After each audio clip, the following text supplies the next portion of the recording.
हरे कृष्णा।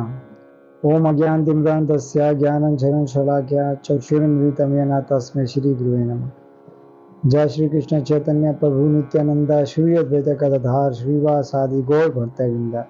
हरे कृष्णा कृष्णा कृष्णा हरे हरे, हरे राम राम राम हरे हरे। हरे कृष्णा। तो आज का बहुत ही अच्छा टॉपिक है बोलने के लिए प्यास से, और समझने और सुनने के लिहाज से भी। आज का टॉपिक है कि मृत्यु के बाद का सच, यानी कि मरने के बाद क्या होता है या क्या क्राइटेरिया इसका। तो बहुत सारी चीज़ें हमारी कृष्ण भावना के लिहाज से हमें सीखने और समझने को मिलती है। तो जैसे कि हम कुछ बातें हमारा गुरु पुराण से भी लेंगे, और कुछ हमारे वैष्णव सिद्धांत है जो हमारे आचार्य गणों ने थोड़ा बहुत बताया है, उन चीज़ को भी लेकर हम साथ साथ चलेंगे। तो हम अपने गुरु महाराज की प्रांति बोलकर कार्य शुरू करते हैं।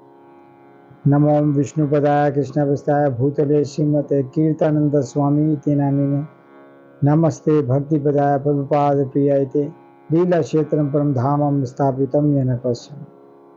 हरे कृष्णा। तो होता ये है कि जब इंसान की मृत्यु हो जाती है उसके बाद क्या होता है। उसके बाद गरुड़ पुराण में ऐसा बताया गया है कि जब मृत्यु हो जाती है तो उस शव को उठाकर कब्रिस्तान लेके जाते हैं। लेकिन उससे पहले भी कई चीज़ें लोग यूज़ करते हैं, कई लोग कर्मकांड के हिसाब से यूज़ करते हैं उसे। तो जब शव को कब्रिस्तान लेकर जाते हैं तो उस वक्त क्या होता है कि बहुत सारे पिंड बनाए जाते हैं जो उसके घर के पास, घर के अंदर रखा जाता है। एक जिस इलाके से वो निकल रहा है वहाँ पे, और इस तरीके से के ये सारे पिंड की क्रिया करते करते वहाँ तक पहुँचते हैं। और जब शमशान घाट में लेकर आते हैं और उसको अग्नि दाग दे देते हैं तो उसके बाद लोगों को लगता है चैप्टर हो गया है क्लोज। नहीं, उसके बाद चैप्टर क्लोज नहीं होता। तब तक क्या होता है, गरुड़ पुराण में ऐसे बताया जाता है कि वो जीव 3 दिन तक उसी शमशान घाट के पास ही इधर उधर भटकता रहता है, क्योंकि देव उसको प्राप्त नहीं होता। लेकिन क्यों, किस वजह से ये शब्द होता है, तो सबसे पहले ये समझेंगे कि शरीर में से जब आत्मा निकलती है, क्योंकि आत्मा सच्चिद आनंद है, आत्मा सच्चिदा आनंद है और हमेशा रहने वाली है। और जब शरीर में से आत्मा निकलती है, बताया जाता है कि शरीर को एक बिच्छू लगे तो इतनी तकलीफ होती है, और जब आत्मा शरीर से बाहर निकलती है तो समझो कि एक ही जगह पर 40,000 बिच्छू एक ही वक्त में डंग मारे, इतनी तकलीफ होती है जब शरीर में से आत्मा निकलती है। ऐसा गरुड़ पुराण बताता है। और फिर इसके बाद आत्मा निकलने के बाद जब शमशान घाट में ये सारी क्रिया हो जाती है तो 3 दिन के बाद उसकी अर्थी को, मतलब कि उनकी जितनी भी मिट्टी है उसको एक चीज़ में बांध कर एक जगह समर्पित करते हैं और वेट करते हैं। उसके बाद क्या होता है कि नेक्स्ट डे, क्योंकि ये जो यातना शरीर मिलता है उसे, कौन सा शरीर मिलता है, यातना शरीर मिलता है, और जिसे वो यातना कर सके, सफ़र कर सके। जो सूक्ष्म शरीर है वो भी मरने के बाद एक शरीर है जो दिख रहा है, एक सूक्ष्म शरीर है जो शरीर के अंदर है, वो रह जाता है। और उसके बाद क्या होता है कि घर के अंदर पिंड क्रिया कथा करते हैं या पिंड क्रिया शुरू करते हैं। तो क्या होता है उससे, पिंड क्रिया से क्या होता है, बताया जाता है कि पिंड क्रिया से ये होता है कि जब हम पहले दिन पिंड क्रिया करते हैं, जो शरीर को जिसको अग्नि दाग दे दिया है उसका एक सर बनता है। दूसरे दिन पिंड क्रिया करने से उसके 2 हाथ बनते हैं। तीसरे दिन पिंड क्रिया करने से उसकी छाती बनती। चौथे दिन उसका पेट। 5वें दिन उसके कूल्हे। 6ठे दिन उसके 2 झांगे। 7वें दिन उसकी 2 टखने बनते हैं। 8वें 9वें दिन उसका पूरा पाँव तैयार हो जाता है। ये बन जाता है यातना शरीर, इसे कहते हैं यातना शरीर। ये यातना शरीर 10 दिन जब हम लोग शुद्धि क्रिया करते हैं, जिसे लोग कोई 10वें दिन करता है, कोई 11वें दिन, कोई 13वें दिन, जिसे हम लोग 12वां 13वां करते हैं, इसको ये कहते हैं लोग। तो उस दिन क्या होता है, शुद्धि क्रिया होती है। शुद्धि क्रिया की मतलब उसके पीछे जितना भी आपने भगवान का हरिनाम संकीर्तन किया है, कथाएं की है, उसका सारा लाभ उसे प्राप्त होता है। और उस लाभ की वजह से यह हरिनाम संकीर्तन जो भी हमने किया है उसका पुण्य उसका प्राप्त मिलता है। उस पुण्य कैटेगरी से वो आगे निकलता है। अब इसमें भी अलग अलग कैटेगरीज हैं। कई जीव ने अच्छे कर्म किए हैं तो उसको शरीर प्राप्त हो जाता है, और कई जीव ने अच्छे कर्म नहीं किए तो वो इतना गिरा हुआ, इतना बदजीव है कि उसे शरीर भी प्राप्त नहीं होता। और वो यहाँ वहाँ भटकते रहते हैं। जैसे हम लोग बद रूह हैं, बद आत्माएं कहते हैं, जो यहाँ वहाँ भटकती रहती है, इसी तरीके से यहाँ वहाँ भटकती रहती है जब तक उसको शरीर नहीं मिल जाता। तो फिर क्या होता है, यातना शरीर 10 दिन हो गए, 12 दिन, उसके बाद क्या होता है?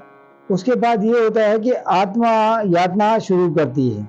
जब उसका 11 या 12 दिन हो जाता है, उस दिन उसका घर वालों से नाता समाप्त हो जाता है, वो अपनी यातना शुरू कर देता है। कहाँ पे जाने के लिए? यमपुरी में जाने के लिए। अब यमपुरी का इस भौतिक संसार से यमपुरी का सफर 1 साल का है। कितने साल का सफर है? 1 ईयर का। 365 डेज लगती है वहां तक पहुंचने पे। और ये यातना करने में उस जीव को क्या होता है? 16 स्टेशन से गुजरना पड़ता है। 16 स्टेशन क्या है? कर्म के अनुसार 2 ट्रैक बताए गए। एक वो बद्धजीव जिसने अपनी शरीर होने के बाद अपने जीते जी कुछ भी कर्म नहीं किया, कोई दान पुण्य नहीं दिया, मंदिर में कोई दान नहीं दिया, भक्तों वैष्णव की सेवा नहीं की, किसी किस्म का कुछ नहीं, बस अपने जीवन में दत्त प्राप्ति में ही जीवन बिताता रहा और मर गया। तो उसको 16 स्टेशन से होते हुए जाना पड़ेगा। यमदूत आएंगे, उसके गले में फांसा डालेंगे और जोर से खींचते हुए घसीटते हुए उसको लेकर जाएंगे। अब पहले स्टेशन के अंदर जहाँ पे उसको लेकर जाएंगे, उसको दंड भोगना पड़ेगा कि उसको पहले दिन जहाँ से निकालेंगे तो वो उस रेती के बाला के अंदर, उस बाला को कहते हैं रेती, उस गरम गरम रेती के अंदर जहाँ पे हम लोग 48 या 32 या 46 या 40 के टेम्परेचर के अंदर हमको इतने, हमारे शरीर को इतनी गर्मी लगती है, लेकिन वहां पर क्या होता है कि एक ही समय में 50 सूरज या 100 सूरज एक साथ धरती के नीचे आते हैं और 51 या 52 डिग्री से वो उसको तपाते हैं, भालू को जिसे रेती कहते हैं, उसमें उसको निगाह पाव घसीटते हुए लेकर जाते हैं। वो चीखता है, जीव चिल्लाता है कि मुझे बचाओ बचाओ, कोई इसके बात ही नहीं सुनते। और एक दिन के अंदर उसको कितना चलना पड़ता है यमदूत जाने के लिए, क्योंकि पूरे 1 साल का सफर है। तो उस जीव को क्या करना पड़ता है कि उस जीव को यातना के लिए सफर तय करना पड़ता है। तो पर डे उसको 322 योजन चलना पड़ता है। 322 योजन पर डे चलना पड़ता है। यदि वो चल नहीं पाता तो यमदूत उसको मारते हैं, मारते मारते लेकर जाता है। पहले दिन बालू वाली रेती के अंदर उसको घसीटते हैं, दूसरे स्टेशन के अंदर उसको यूरिन का समुद्र के अंदर लेकर जाते हैं। जब वो कहता है मुझे पानी पीना है तो उसके सामने वो रखते हैं कि आपको ये प्राप्त है, ये आप ये पहनेंगे। तीसरा दिन उसको जहाँ से वो निकलेगा वहाँ पे पहाड़ है, बड़े बड़े पहाड़ों की बारिश हो रही होती है, जब पत्थर गिर रहे होते हैं और वहां से उसको घसीटते हुए लथपथ होता जाए। तो इसीलिए जब उसको एक और जगह से गुजरते हैं स्टेशन से, जब उसको भूख लगती है तो विष्ठा खाने के लिए दिया जाता है। तो इतनी गुरी हुई जीव आत्माएं जिनके लिए ये सब कुछ कार्य स्टेशन रखे गए। लेकिन एक स्थिर पर एक भक्त है जो भक्त नहीं है, जिसने क्या किया कि किसी को भूखे लोगों को खाना खिला दिया, गरीब लोगों को दान दे दिया, कहीं भक्तों का प्रोग्राम हो तो दान दे दिया, छोटी चिड़ियों को आटा दे दिया, छोटे बड़े दान पुण्य इसने किए हुए होते हैं। और क्या होता है, उसके घर वाले बड़े समझदार होते हैं।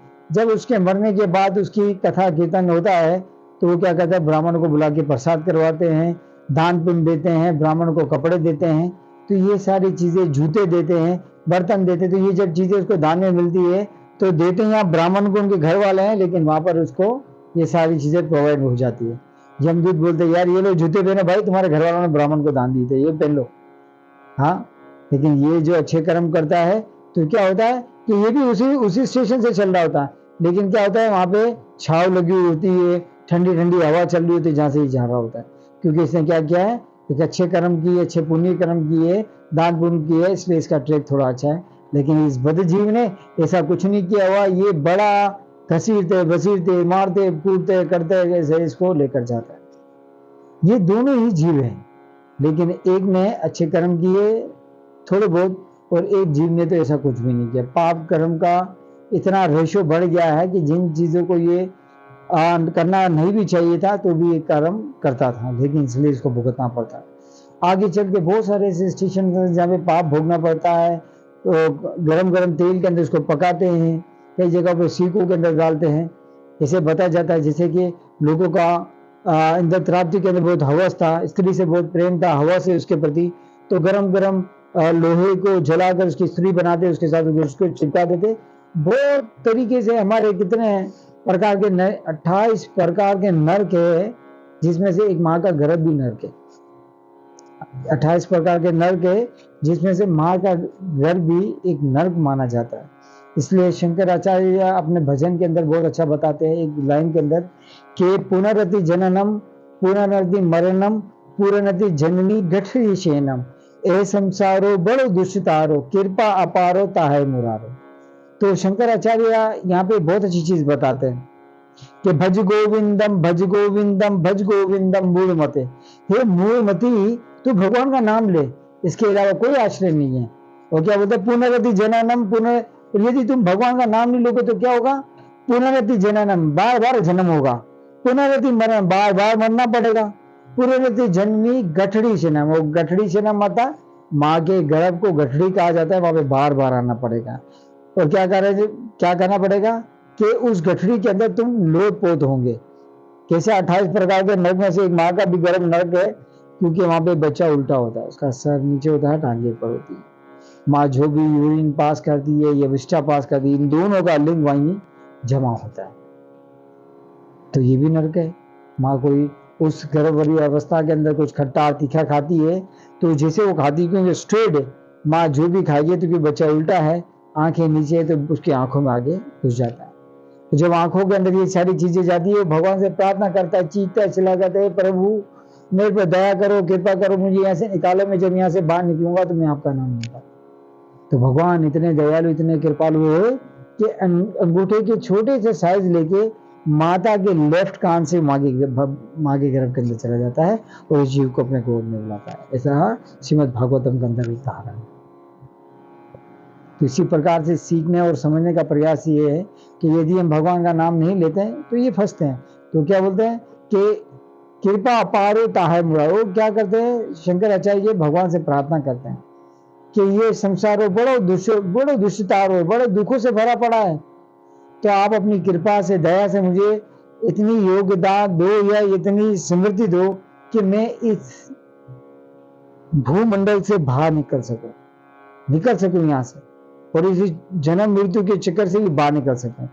और इस जन्म मृत्यु के चक्कर से बाहर निकालने का केवल एक ही साधन है, जो चैतन्य महाप्रभु ने हमारी परंपरा में बता दिया, और आचार्य और गुरु जिन्होंने भी बताया, और हमारे गुरुजन भी हमें यही बताते हैं कि केवल क्या करना है, इस भौतिक संसार के अंदर बड़ी प्रेम से हृदय के साथ भगवान का नाम लेना है। हरे कृष्णा कृष्णा कृष्णा हरे हरे, हरे राम राम राम हरे हरे। केवल भगवान का नाम, हाँ, हर नाम एवं केवल भगवान का नाम। इसके अलावा इस भौतिक संसार में कुछ आश्रय नहीं। लेकिन जब जीव इसी तरीके से इन 16 स्टेशनों से जाते पूरा साल कंप्लीट होके वहां पे यमपुरी में पहुंचते हैं, वहां पे जाके, क्योंकि उससे पहले ऑलरेडी इतनी मार खा चुका होता है, और वहां पे जाके उसको बताते हैं कि पूरे जीवन उसने क्या किया। एक फिल्म चलती है, जैसे कि टीवी के अंदर एक मूवी चलती है, हम देखते हैं तो उसको पूरा जीवन बता देते हैं कि देखो भाई पूरे जीवन के अंदर आपने ये कार्य की, तो वहां पे चिल्लाता है मैंने नहीं किया, ऐसे मैंने नहीं किया, ये सब झूठ है, मैंने तो ऐसा नहीं किया। तो वहां पे साक्षी देने के लिए हमारे दो शोल्डर पे कौन बैठे हुए हैं? चित्रगुप्त बैठे हैं, जिसका नाम है चित्रगुप्त। क्या है? चित्र में ना फोटोग्राफर, गुप्त तरीके से फोटो खींचते हैं, जो भी हम दिन रात कार्य करते हैं। और साक्षात कौन बैठे हुए हैं? हमारे हृदय में परमात्मा स्वरूप भगवान बैठे हैं। जो भी कार्य गलत कार्य करते हैं वो उसके साक्षी बन जाते हैं। दिन रात ये सारे हमारी गवाही देते हैं। और जब हम यमपुरी में पहुंचते हैं तो हमारा शरीर, हमारी वॉइस काम नहीं करती, हमारी इंद्रियां बोलती है क्या भाई इसने मेरे से ये काम करवाई, ये टांगे बोलती है मुझे यहाँ पाप कर्म करने के लिए लेके गया, जीवा बोलती है इसने इस तरीके से आ शब्द करवाया, कान बोलते ये सब सुनने के लिए इसको बेचैन था। तो ये सारी चीजों को सुनने के बाद यमपुरी के अंदर ऐसे ही दंड मिलता है। ऐसा नाम शराब सुना हो तो खोलता हुआ गरम गरम तेल इसके अंदर डालते रहते। बहुत अच्छा लगता था ना, दूसरों की बुराई सुनने के लिए, हाँ, भक्तों की निंदा सुनने के लिए तो सुनो, मुंह से वैष्णव की निंदा करते, गालियां देते, बहुत मुंह के अंदर खोलता गरम गरम तेल मुंह में डालते। बहुत बुराई करता था ना, बहुत वैष्णव की निंदा करता था लोग, बहुत गलत नेत्रों से गलत दर्शन किए, गलत कार्य देखना अच्छा लगता था ना, तो गरम गरम सोए को लोहे को बना के उसकी आंखों के डालते, खोपते। तो ये सारे दंड हमें मिलते हैं मृत्यु के बाद के सफर के बाद। और एक चीज हमें समझनी है कि जब इंसान की मृत्यु हो जाती है, उसका श्राद्ध आपको 1 साल के बाद देना है। इससे पहले आप इसको श्राद्ध नहीं दे सकते। क्यों नहीं दे सकते? क्योंकि वो अपनी यात्रा पे, वो वहां तक पहुंचा नहीं है, वो वहां तक पहुंचा नहीं है। क्यों नहीं पहुंचा? क्योंकि अभी उसकी यातना चल रही है। जब 1 साल के बाद, जिसको हम कहते हैं बरसी, उस समय भी वो वहां पे पहुंच जाता है। तब हम उसके पीछे जितना फल आवार, फल करना, दान पुण्य करना, श्रद्धा पूर्वक दान पुण्य करना, जो कुछ भी है, हम ब्राह्मण को दान देना या इसके पीछे भक्तों को बुला के कथा कीर्तन करवाना, ये हमारा भाग बन जाता है। और हम ये सब कुछ तो करना ही चाहिए, 6 प्रकार से करना चाहिए, ताकि वो जीव को जो भी पुण्य हम इसके पीछे कर रहे हैं उनका लाभ बन के उसको मिल सके, ताकि उसकी अवगति हो। क्योंकि यदि हम लोग कर्म करते हैं तो हम ये सोचते हैं कि हम बच जाएंगे, हम बच नहीं सकते हैं। हमें कर्म तो करने चाहिए, हमें ऐसे कर्म करना चाहिए जिससे हमारी भक्ति में उन्नति हो। समझना है, सीखना है। ये जो जन्म मृत्यु जरा व्याधि का जो चक्कर है, ये ऐसे चक्कर थोड़ी है। और फिर ये भी सोचना है कि इस जन्म मृत्यु जरा व्याधि के चक्कर से बचा कौन सकता है? कौन बचा सकता है? केवल गुरु। हाँ, केवल गुरु के माध्यम से हम जन्म मृत्यु जरा व्याधि के चक्कर से मुक्त हो सकते हैं। केवल उन्हीं की कृपा से, उन्हीं के आदेश से, उन्हीं के आश्रय लेकर हम इन सब चीजों से बच सकते हैं और हरि का नाम ले सकते हैं। तो हमें अपने जीवन के अंदर कभी भी ऐसे कर्म नहीं करने जिसकी वजह से हमको यहाँ पे जाना पड़ा। इसलिए गुरु आचार्य वैष्णव जनों की बहुत हेतु की कृपा है, और ये कृपा आप सब पर भी, जीवों पर हो सकती है, यदि हम कृष्ण भावना को अपना लें, या भक्तों का संग कर लें, या भगवान का ऐसे ये शुद्ध गुरु का या शुद्ध सन्यासों का संग करेंगे, तो ऐसी दया कृपा हमें मिल जाएगी। और जब ये दया कृपा मिल जाएगी तो हमें समझ जाएगा कि हमें इतने अहोगति होकर यहाँ से गुजरने की बजाय इस सदगति मार्ग से निकल जाएंगे, जहाँ पे थोड़ी बहुत शुद्ध भक्ति करेंगे तो भगवान हमें 2 चांस देते हैं।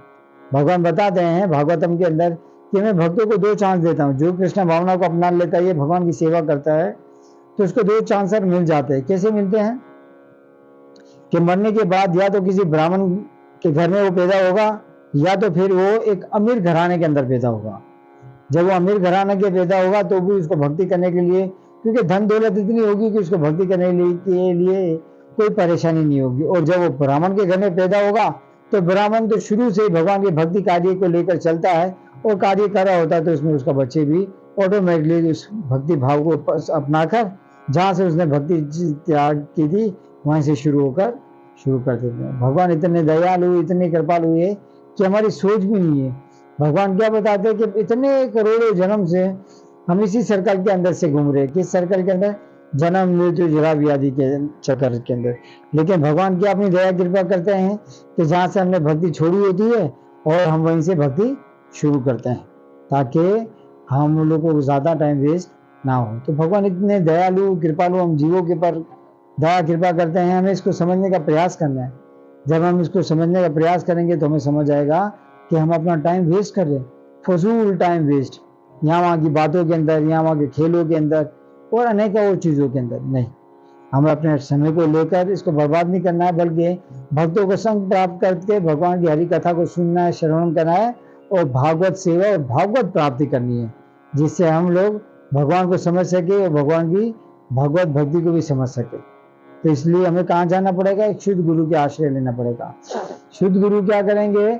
शुद्ध गुरु हमें भगवान की भक्ति के बारे में बताएंगे और अपनी हेतु की कृपा करते हुए, दया करते हुए वो क्या करेंगे? हमें भगवान का नाम देंगे, जिससे हम समझ सके कि हम कौन है और भगवान कौन है। तो ये सर्कल से बचने के लिए, इतनी पीड़ा से बचने के लिए कि हमें इसे नरकों को भोगना पड़े या दर्शन करना पड़े, तो हमें इसे बचने के लिए हमें क्या करना पड़ा है? भगवान का नाम का आश्रय लेना पड़ा है। जब हम भगवान का नाम का आश्रय लेंगे तो हम देखेंगे कि भगवान की हेतु की कृपा हम सारे जीवों के अंदर है, और हमें अच्छे से अच्छे प्रकार से इसको समझना है और सीखना है कि भगवान हम पर अपनी दया किस प्रकार से करते हैं।